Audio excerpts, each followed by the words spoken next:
Alrighty, so I missed yesterday's video because I'm working on something real big for next weekend, so bear with me. The world domination must wait a little bit longer. But happy Sunday, happy fun day, happy Easter if that's your thing. Hope you're having a good day today. But today we have news about co-op and safe houses. I get a lot of questions down below in my comment section asking about co-op, multiplayer, and what to expect with all that jazz. So before we continue, co-op is indeed confirmed. It is to be a 4-player mode just like it was in the original. When it comes to other game modes as well, such as the Be the Zombie mode, nothing has been confirmed about that just yet, so we're unsure whether or not a PvP mode will be in the game. But for co-op, what is the news regarding this in the game? Our Lord Emperor Frog said this a while ago when someone asked him about co-op improvements in Dying Light 2. I think it's more or less the same of some improvements. For example, you'll be able to play 100% of the game in co-op, not 95% like in Dying Light 1. And oh my, this is certainly some exciting news to hear for all of my co-op fans out there. I did do a poll on the channel and a lot of you did tell me about your playstyle, whether it was a mixture, single player, or co-op the first time around, and there's a good portion of the community out there that only played co-op. And I know that in my experience, I heavily played this game in co-op with my friends. That was like one of the defining features that originally got me into this game when it did first come out. The sound of a first-person co-op zombie parkour game just checks every single box that I look for when playing a game. And I know I'm not alone in this either. Some peeps will purposely get games if it has co-op to play with their friends. And now having the option to play the game 100% with your friends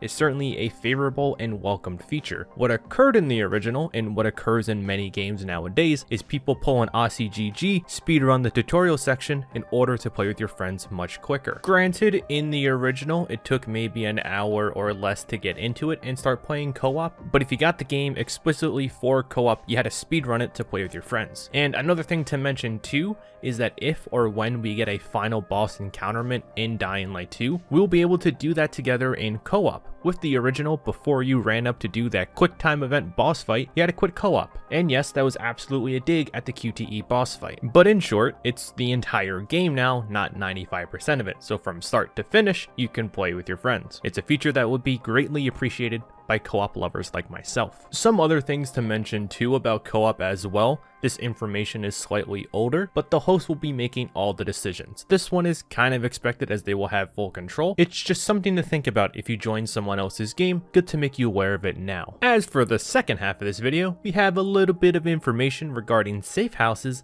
and what to expect with them. I like to give a shout out to Mr. Dino Panda Boy for sending me this info. Greatly appreciated. Hope you're doing well. The safe houses are predetermined locations and are quite similar to how it is in Dying Light 1. I keep seeing the idea of base building being tossed around. I wouldn't expect it, just expect it to be exactly how it was in the original. In the original, we had to go to the area, kill the infected, put some tubes or little power supplies in, close the door, and it was all yours. Hopefully that process changes a little bit as we go around town, but just some food for thought. And another thing that was mentioned, from what I know, there won't be infected swarming a safe house. I don't know about events including factions though. So the first half, no infected will be coming in and trying to break down your safe houses. This will be exactly like how it was in Dying Light 1. That didn't happen. The second half, while it's not confirmed, so don't take it as any official news or anything like that, I'm only bringing it up because I'm curious to hear what your thoughts are about this. How would you feel about factions coming in and trying to take over your safe houses? For example, if you have a peacekeeper controlled area with a safe house and scavengers randomly appear throughout your playthrough and you are alerted that someone is trying to take it over, is that some sort of random event that you would like to see in the game? I'm kind of mixed on it because after it occurs 3 to 5 times, you get used to it, and after a while, it starts to become an annoyance. I've seen this with other games. But